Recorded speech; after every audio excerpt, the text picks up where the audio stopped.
Hello and welcome to the second episode of ZooDoc. Thank you for joining me again. Thank you also for all the feedback and comments on the first episode that I released.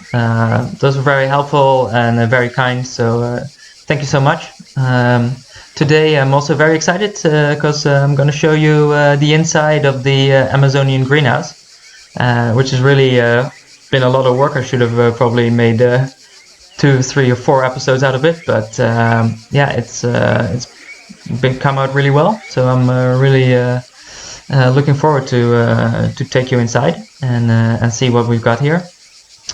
The greenhouse is about 15 years old. It's was opened partially in between 2005 and 2007.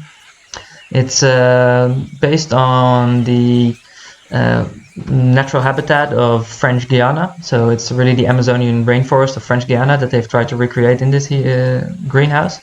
So they have lots of like artificial rain systems in the roof to make it like occasionally really storm in here. All in all, to make it feel for the animals as natural as possible. As you will see, there are sort of 3 different areas in the zoo. There's first we'll start off with like a mangrove area, or just the flooded forest. Then we will pass to more the actual deep forest, and then we will end up with sort of a mountain area where we also get some to see some nocturnal animals in the cave.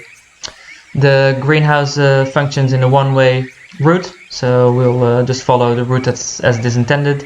Unfortunately, the guests in Planet Zoo can't read the signs, maybe because they're in French, but we'll cross them occasionally, but it's not too bad. First exhibit on the right hand side here, you'll see some red-bellied piranhas. I try to recreate them with some gutter caps. It would be great to see some more aquatic animals in game, but for now this one will do. I used I think alpine currant and some nettles for the underwater foliage here, and lots of mossy rock to really get that tank feeling going on. As you can see, there's lots of signs everywhere in this greenhouse. You see the little signs here down here to explain you which flowers there are growing, etc., etc. And then you have here the red signs which indicate the animals. So if we continue in our across the mangroves, then we'll here arrive at what's in real life the Cayman Exhibit. Here there's some baby saltwater crocs that I put in there instead, and as you can see, there's also some other little animals in there. There's a little art-shaped turtle in here, which I have to give a shout out to Remnant, who also had similar turtles in Balboa Zoo. And then there's here some black pacus, also some guttercap fish. Like I said, all animals that are made with guttercaps, I'll have collected them in a item on the workshop, which I will share as well as a link in the description. It's already been doing quite well since I released it a few weeks ago. And actually the guttercap animals they move just as much as the actual crocodiles in game, so don't really see that much of a difference. There's a little waterfall for the caimans to play with, and there's some heat lamps that I put in there behind the ivy, just like in the real zoo, for the reptiles to heat up. Well, after the mangrove area, we'll cross this bridge here, and we'll go more to what they call the area of the flooded forests. So when the Amazon rivers and other rivers in Guyana overflow, they also create this like sort of new mangrove area where the water goes up until the roots. I'm very happy with how this little pond turned out. More art-shaped turtles over here, and there's a little water hose there that gives pour some water into this little lake with the lilies. I put some education material here. I sunk them into this mulch So occasionally guests will stop here and have a look, which is really nice. And here we have a big aviary with some birds and some monkeys. So if we look here, there's the wattled jacana bird. That's the bird with the big feet that walks on the lilies. So I recreated them here. Unfortunately, there are not a lot of South American monkeys in the game, so I put some mandrills in here to at least have guests look at this aviary. And the mandrills seem to be enjoying themselves quite well, and they love to climb on here, so that's very nice. Here there are some sunbitterns, one checking out the water and the other one drying its wings after taking a small dive. They are also in this aviary normally in Montpellier. It's a very big aviary for all the animals in here. And then on this side there's a small exhibit for a yellow anaconda. In real life there's the green anaconda who's here in the zoo, the huge one. But for this build I just used the yellow anaconda, which is in game. Next to it I made a little bird aviary. These are motmots, Amazonian motmots. Very colorful birds, and they have a nice little aviary over here. So this is the area of the flooded forest. You see lots of water, lots of animals that like to interact with the water. It's a really nice area. You see all the animal signs there are in red, and you can see the motmots here. Lots of information always being given in the zoo. Here we're going to cross to a very dense patch of jungle towards the next section.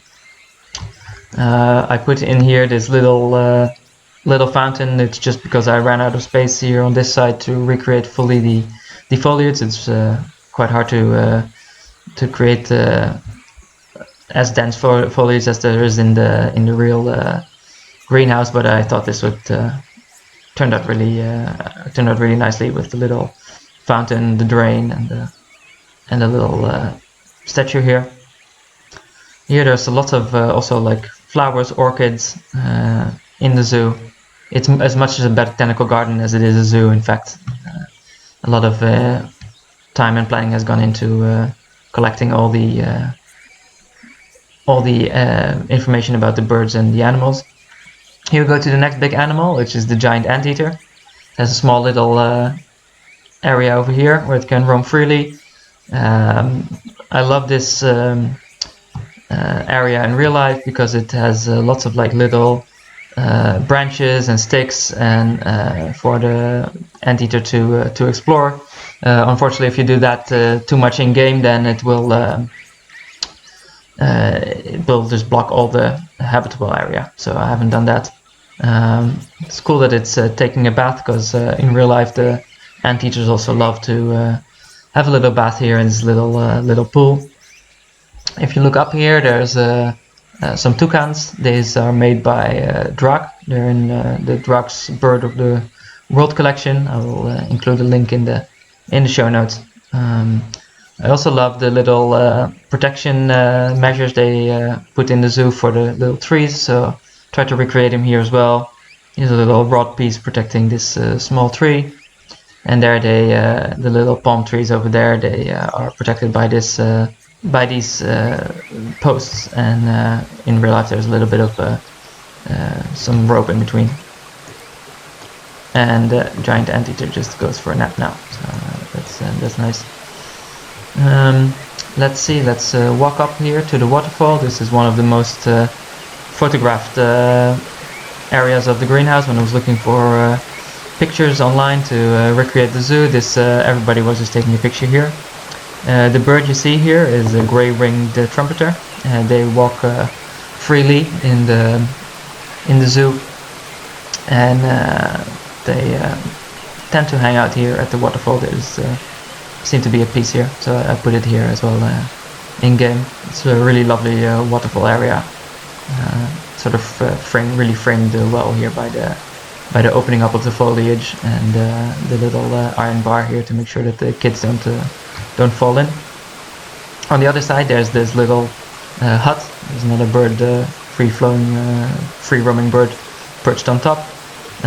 Here they present you with information about the area in Guyana, some information about the inhabitants of the area, and I think it also serves as a sort of gathering point for tours. And from here you have a lovely view again on the bridge. I also like this little piece of dead wood over here, overhanging with the overhanging moss. It really breaks up the area a little bit, and it's close to what it's in real life. If we continue, we see here another little exhibit. In real life, this is for some ocelots, at least one, and I put a little red panda in here to make sure at least that the guests look at it, but I think it's a little bit too small for the red panda in game, so he doesn't do much, and he doesn't seem to be inclined to take advantage of all this nice climbing area here, because, well, you know, in game if the animals don't need to climb, they won't. But it's a nice small ocelot encounter. Nice enclosure. Here we continue. We pass some iguanas. There's also some boa constrictors here, normally in the real zoo, but yeah, with these boxes being 4x4, I had to choose, so I went for the green iguanas instead. Here we have a little junction. You can either go here to a small display about leaf-carrying ants. It's a small little cave here with some information on how they collect the leaves and how they are. And here there's a little bridge for the kids, a little adventurous path where you can use this little rope bridge over this fast-flowing water here. And you can go over here and happy that we're over that. And you see that we're now firmly into the Amazonian mountain area. You see some change in vegetation. You see here the bromeliads, which are on this piece of bamboo, and also there on that piece of dead wood. And here you see the next big exhibit, which is the Capuchin Monkey inside enclosure. So we saw the outside one in the first episode. Here you see the inside one. I love the mural, which gives a lot of the jungle feel for the entire habitat. And yeah, like I said in the first episode, normally here there are howler monkeys and some spider monkeys, but I put some capuchin monkeys in here, since all the enrichment is on the island outside. They tend to hang out there more than here, but there's a little monkey over there trying to climb back up towards the outside area. Yeah, so that's and there's another little one coming down. So they go up and down fairly often, but I just love this little pattern here to give it a little bit more of a jungle feel. As we continue, we walk underneath the bromeliads here, and we're gonna go and visit the nocturnal animals inside the nocturnal cave. So here we are. This is a small cave for some nocturnal animals. You see here some small bats in a bat cave. I'm really happy how these turned out, and also how the little rock wall turned out, where they have enough grip to hang and to sleep. Then we walk here past the angry archer, and there's another nocturnal animal habitat here. In this nocturnal animal house, they all are using blue light. So here there are some other animals. I think in French they call it duruculi. There are some primates, nocturnal primates, and they also used to have some two-toed sloths in here, but I think those are gone. Yeah, also here they continue the mural like they have in the monkey exhibit that we just passed. This gives a nice little bit of continuity. And if we continue here, there's another exhibit, again with the blue light. I put a little 6-banded armadillo in here. It has its own little termite mound to feed on. And to make sure that the guests look at it, there's a small Brazilian wandering spider exhibit here on top. And then you can put the education, which is now sunk here, into this wall. And then they at least will look at this little armadillo who is just minding his own business here. I'm also very happy how this area turned out. Just looks exactly like the Nocturnal house should look like. And I'm also happy with the little rod pieces that make sure you have a nice railing here. So after that we'll leave the Nocturnal house again. Here we exit the Nocturnal house.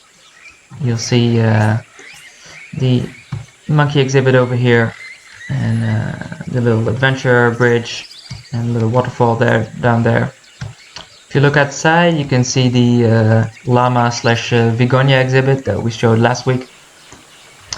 And you get a little peek from here. And then there's here the iguanas and the ocelot exhibit. As you can see here, the moment you go up here, you pass behind the waterfall, and you can have a look into the whole greenhouse from here. In real life you see more than here in game, but it's you can still see a little bit if you zoom in. Then there's some more education here in this hallway, and when we walk up, there's a little exhibit for the two-toothed sloth. I used the little sloth that's in the small mammal package from Drac. I will include a link in the description.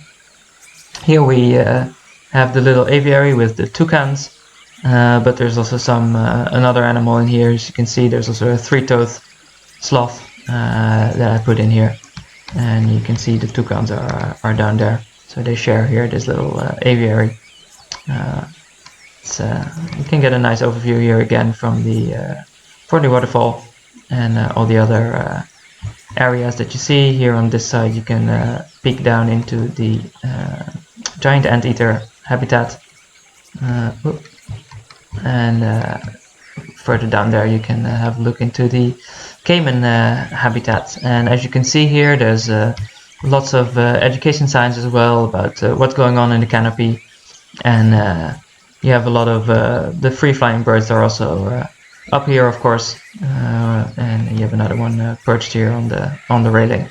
And this also almost is the end of the greenhouse tour. You can have here another look in the Cayman exhibit, and if you continue over there, you can have another look at the birds and monkey aviary that's over there, which is also very lively, and a good way to end the tour. The moment you end here, you see here the goodbye. You come in this little education center with more information about the zoo and the Amazon and protection programs and indigenous people. There's also lots of windows, so you can still have a last look at the monkeys and the birds if you want.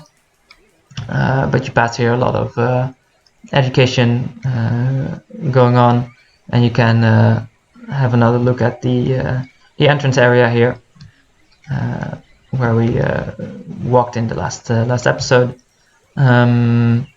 This is sort of the end of the Amazonian exhibits, but it's really nice that you before you go back one last time through the greenhouse with a nice view over on the waterfall and the bridge, and a little bit on the Cayman exhibit here down here, and then you'll end up in the Ibis Aviary, where the ibises were that we saw last time. I added them a little bit. Drac gave me some tips, and I replaced their beaks from the rod with little bracket pieces. I think it works. But this is a sort of walk-in habitat, and you can really get close to these scarlet ibises. There's another one, and here's another one, and I made one with a little bit more black foliage, as you would see in real life as well. They have both the really scarlet ones as the black ones. And here you just walk down the stairs, down, and then you end up on the bottom floor of the aviary. And then you can see also the other birds that are in this habitat. So it's not just the scarlet ibises, but there's some more. There's the Brazilian Amazonian teals, the little duck-like birds, and there's this weird bird. It's called the southern screamer, and it's also found here in the bottom of this aviary. And then you can see here the main square with the little zoo building, the plan, and the map, and then the Vigonia exhibit over there.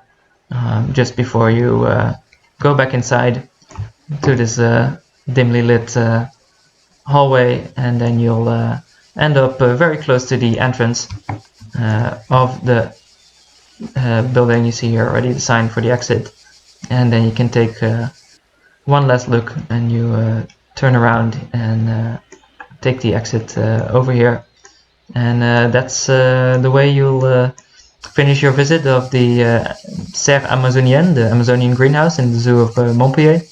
Of course, if you want to support the zoo, you're more than welcome to. I'll include a link to their website. The greenhouse is the only part of the zoo that you need to pay an entrance fee for. It's €6.50, which is not that much really for the big amount of information and education that you get. So thank you for watching this episode, and hopefully we'll see you next time as well. Next time we're going to tackle the lemur house and some education areas which are on the other side here of the greenhouse, and I hope I'll see you for that. Cheers!